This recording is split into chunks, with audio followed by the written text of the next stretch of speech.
Wow, Trump is so pathetic. He's building a revenge list against people that have or are investigating him. Wow.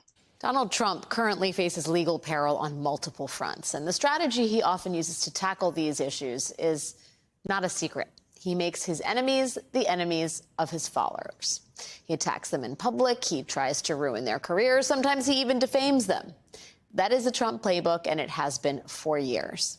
But now that his legal troubles have piled up considerably, Trump is making his fight against his enemies more explicit.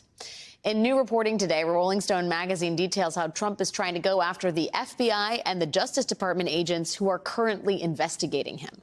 Quote, in recent months, the former president has asked close advisors, including at least one of his personal attorneys, if we know all the names of senior FBI agents and Justice Department personnel who have worked on the federal probes into him. Trump has then privately discussed that should he return to the White House, it is imperative his new Department of Justice quickly and immediately purge the FBI and DOJ's ranks of these officials and agents who've led the Trump-related criminal investigations. So he that's hilarious. He wants to create a hit list and remove everybody that is against him. This is, what dictators do. During some of the conversations this year, including at Trump's Florida club Mar-a-Lago, some of Trump's close political allies told him they are working on figuring out the identities of the FBI and DOJ staff and forming lists. So the time-tested Trump playbook is operational here in a big way, but some things, at least, are different this time around, like this. The Justice Department is not making it easy for Trump. According to Rolling Stone, the DOJ appears to be stonewalling Trump's allies, who are asking for the names of those hired by the special counsel to investigate Trump. The department is also obscuring the names of the special counsel's lawyers and personnel on official emails, according to a source with direct knowledge of the situation.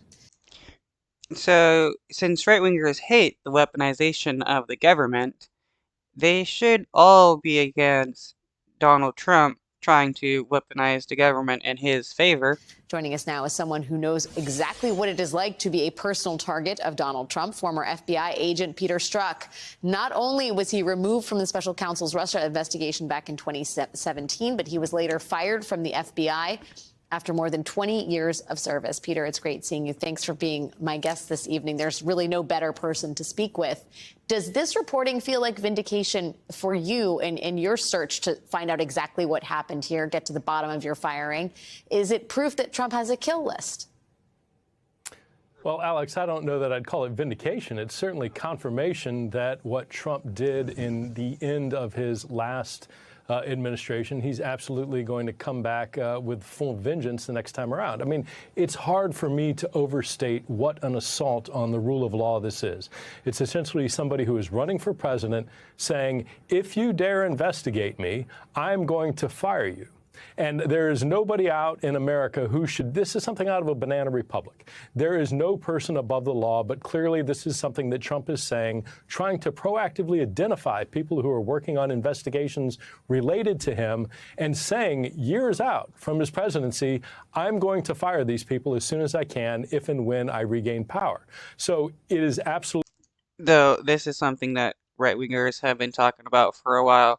The moment that they gain power, they're going to remove anybody that is against them and make it harder for Democrats to be voted in so that they can maintain power for the rest of time.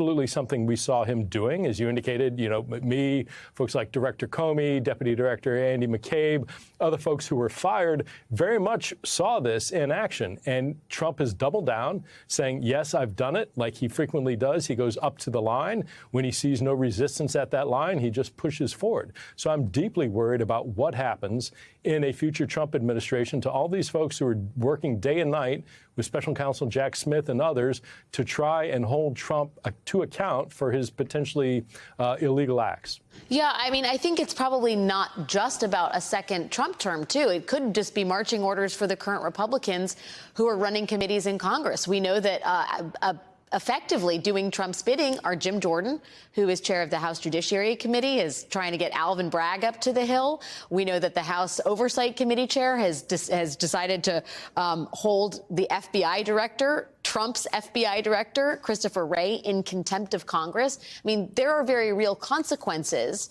for Trump targeting these folks in real time right now. And I would ask you, to be an investigator in the FBI or the DOJ, what is it like working under that pressure in that spotlight? Well, that's absolutely right. I mean, look, when I was working with Special Counsel Mueller, we were all very well aware of the statements that were coming out of Trump's mouth, the statements that are coming out of Congress. Did that make anybody afraid to do their job? No. Were investigators and attorneys certainly aware of it? Yes. And Alex, you're absolutely right. This is not just a future potential harm. Not only is Trump threatening these people with their jobs and their livelihood, but more, if you look at what is going on right now, the fact of the matter is threats, physical threats of violence that are coming into FBI agents, including the names of individuals who took part in the search warrant down at Mar-a-Lago, attacks on FBI facilities, including a field office in the Midwest. This isn't just a future threat of your job. This is a current threat of violence simply based on Trump and those around him trying to identify people, trying to intimidate them and prevent them from doing their job.